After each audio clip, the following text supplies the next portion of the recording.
Trump. Joining us now from House Oversight, Tennessee Congressman Tim Burchett. Congressman, it's great to see you. What's your reaction to this, them amping up the rhetoric? The Attorney General Pam Bondi announced they arrested even more criminal illegal aliens and 16 rioters for assaulting federal officers. Some of them, too, have criminal records. What do you think of what you just heard?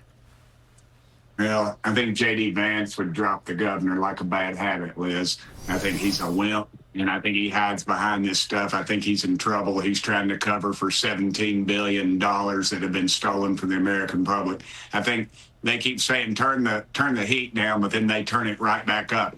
Outing ICE agents, doing things like that, they're causing them to have their lives threatened is what they're doing, and they know exactly what they're doing.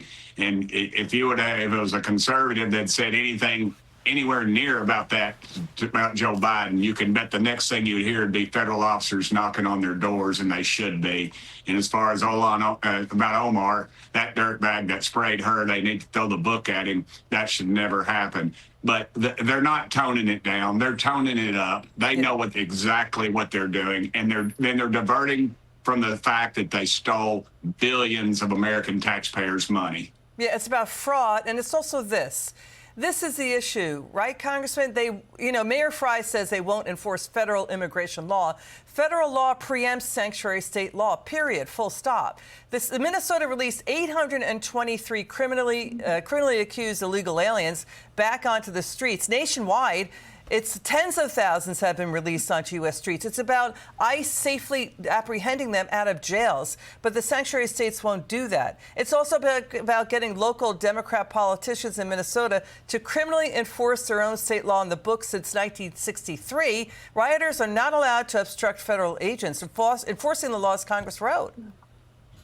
I was the mayor of the third largest county in Tennessee, Knox County, Liz. And one thing I do know, you stop the federal money, you stop the county. I would encourage the White House at some point just to cut their federal money off. Let's see how fast they move then, because that's exactly what they're doing. They're addicted to the dollars, they're stealing them, and they want to continue down that path. And as far as housing goes, of course they're driving up the cost of housing. They're driving up the cost of everything. When you have English as your second language, you're in an emergency room, you have no insurance, the doctors and nurses, of course they're going to take care of them. Everything goes up. The cost of education, the cost of health care. They stack 17 people into a house.